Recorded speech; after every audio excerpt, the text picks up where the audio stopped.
Alors, vidéo très différente de ce que j'ai l'habitude de faire. Pour le coup, là, ça va juste être un moment qu'on va passer ensemble, vous et moi. On va parler un petit peu business, etc. Là, je suis actuellement dans un restaurant. Je suis au Suana à Phuket. Donc, vous verrez ça donc dans la prochaine vidéo, le OFM Life à Phuket. Donc là, c'est juste du freestyle. Voilà, c'est juste. J'ai quelque chose en tête. J'aimerais du coup vous le communiquer. Et du coup, ça va vraiment parler du business, de mindset, etc.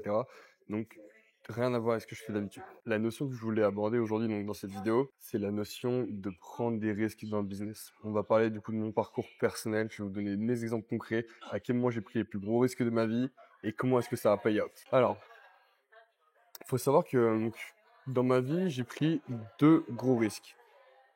Je crois que j'en ai pas pris plus que ça. Ouais, je rencontre vraiment que deux, où c'était les plus gros risques de ma vie, tout simplement, où je me suis mis deux fois vraiment dos au mur et j'avais pas le choix que de faire de l'argent pour continuer, pour pouvoir vivre, tout simplement. Le premier risque que j'ai pris dans ma vie, ça a été le fait d'arrêter complètement mes études.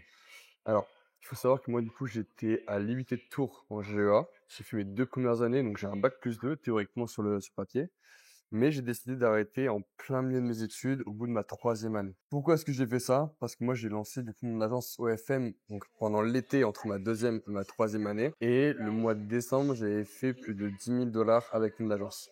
Et à ce moment-là, quand je me suis rendu compte qu'en fait je gagnais plus que mes profs après uniquement 6 mois dans ce business, je me suis dit, vaut mieux que je all-in à 100%, j'arrête totalement mes études et que je fasse vraiment que ça de ma vie et j'envoie et juste que je fasse de l'argent. Tout simplement, je vais être à fond dans le business. Alors, ça a été compliqué au début parce que je me suis retrouvé vite très très seul. En fait, j'ai perdu tous mes potes enfin mes potes entre guillemets de l'UT. J'ai perdu tout contact, même j'ai perdu ma copine à ce moment-là. Je me suis retrouvé vraiment dans un brouillard énorme. J'ai été tout seul de A à Z. J'avais personne pour m'épauler à part certains mecs que j'ai rencontrés du coup juste avant. Faut savoir que si, donc après avoir arrêté les études, etc., j'ai eu une énorme période de doute au mois de juillet environ. À ce moment-là, j'étais à deux doigts d'arrêter le business. Vraiment, en fait, genre, je voyais que je faisais genre 10 000 balles de chiffre d'affaires, donc j'étais avec avec mon frère, tout simplement.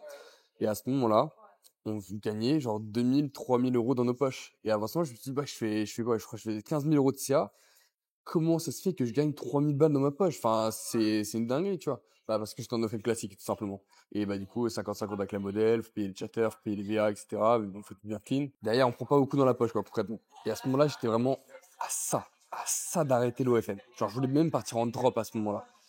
J'ai complètement vrillé dans ma tête. Et heureusement, Dieu merci que j'ai continué.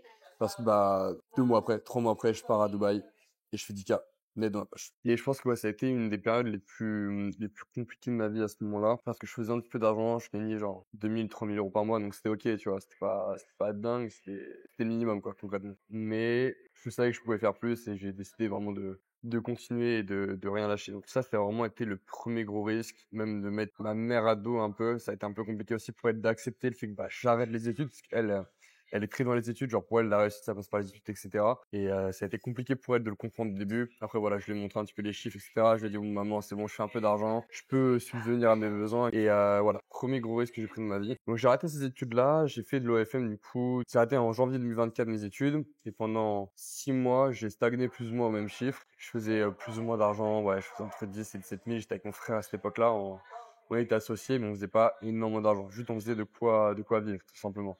Mais on pouvait pas épargner ou quoi que ce soit. Et on arrive ensuite en octobre 2024. Et là, on a le deuxième plus gros risque de ma vie, qui a été du coup le fait de partir à Dubaï, alors que je n'avais que 2 000 € sur mon compte bancaire. Alors, j'avais plus d'argent sur la Ledger, bien entendu, en crypto-monnaie, mais vraiment sur mon compte bancaire de ce que je pouvais dépenser directement, je n'avais que 2 000 €. Donc j'avais juste booké mes billets d'avion. Je sais que j'avais de l'argent de côté pour booker mes billets de retour, mais c'est tout. Genre je ne pouvais rien faire de plus. Si vous voulez louer une voiture, même un appartement, quoi que ce soit, je ne pouvais rien faire. C'était vraiment la Lambo, le métro à ce moment-là. Et j'ai décidé de faire all-in là-dedans. Et au final, j'arrive en octobre, je lance tout ce qui est hybride, j'explose. Premier mois, 10 000 balles dans ma poche, en net, cash. Et là, je me suis dit, ok, il y a un truc. Il se passe un truc là, il faut que je continue, tout simplement. Là où je veux en venir, c'est dans le business, faut que vous portiez vos couilles. Mais genre vraiment, pas faire les choses à moitié. Ça sert à rien de faire les choses à moitié. Faut vous lancer. Si c'est une grosse décision, allez-y. Au pire, qu'est-ce qui vous arrive? Vous allez juste perdre du temps, perdre un petit peu d'argent, pourquoi pas, ok. Mais au moins, vous aurez des connaissances et vous aurez grandi derrière. Donc vraiment, allez-y. Moi, le meilleur conseil que je peux vous donner en termes de business, c'est vraiment juste de mettre les pieds à Dubaï, de vous rendre compte de la dinguerie que c'est, que les mecs genre font juste votre salaire annuel en une journée. et ça va vous mettre une bonne grosse claque dans la gueule, ça, croyez-moi, moi, ça m'a mis une bonne grosse claque. Vous allez juste côtoyer des mecs, vous allez dans des endroits, il y a que des Richard Mille de partout, que des Rolex, que des Patek et tout, des voitures de ouf. Là, vous vous rendez compte qu'en fait, bah, tout est possible et il se passe un truc de magique autour de Dubaï et vraiment, mettez-y les pieds, venez voir de vous-même. C'est un des meilleurs conseils que je peux vous donner, même si, voilà, si vous n'osez pas forcément vous lancer dans le business ou quoi, parce que vous avez peur, je sais pas, vous avez une meuf, vous trouvez des excuses de merde ou quoi que ce soit, juste lancez-vous. Apprenez sur le tas. Vous n'avez pas forcément besoin d'une formation ou quoi. Juste apprenez sur YouTube, démerdez-vous. Après voilà, si vous voulez prendre une formation ou quoi, bah, bien sûr vous irez beaucoup plus vite, ça c'est clair. Mais c'est pas une nécessité au début. Vous pouvez déjà commencer à générer vos premiers euros, voir comment ça se passe concrètement de A à Z sans formation. Mais juste lancez-vous, c'est plus important. Puis vas-y, vous ferez de la merde au début, mais c'est pas grave. Vous apprenez, vous êtes au début. Ça m'a pris, les gars, ça m'a pris 6 mois avant de faire de l'argent sur l'OFM. Genre, pendant 6 mois, je faisais quoi, 1005 par mois? Je crois, après, moi, j'avais fait 800 par an. Ça prend du temps. Ça prend du temps, ça prend de l'expérience et c'est en faisant des heures qu'on apprend, tout simplement. Donc, juste, lancez-vous, portez vos couilles et croyez-moi que la récompense derrière, si vous continuez et si vous ne lâchez rien, elle est savoureuse. Maintenant, sur le chemin, vous allez rencontrer certaines difficultés en dehors du business. Donc le business, voilà, ça va pas être simple, c'est vrai, mais vous apprenez, c'est pas grave, ça prendra le temps que ça prendra. L'endroit où vous allez avoir plus de soucis pour le coup, c'est avec le regard des gens.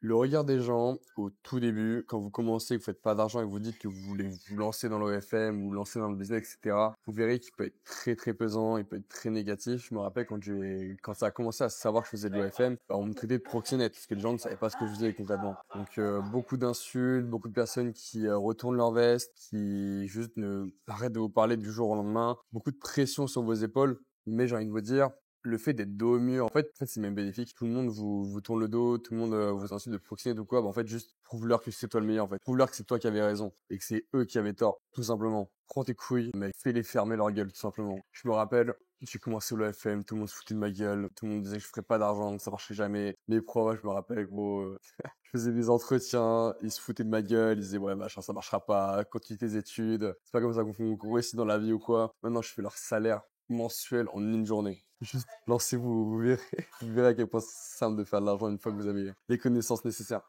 Mais je comprends qu'au début ce soit un petit peu compliqué pour le coup. Se regarder genre, juste faut couper le bruit, il faut juste avancer. Vous allez avoir ce qu'on appelle une traversée du désert au début. C'est le moment où vous allez vous retrouver seul, genre vraiment seul. Vous aurez pas de potes qui sont dans le business, vous aurez pas votre famille pour vous soutenir, vous aurez pas vos potes lambda pour vous soutenir.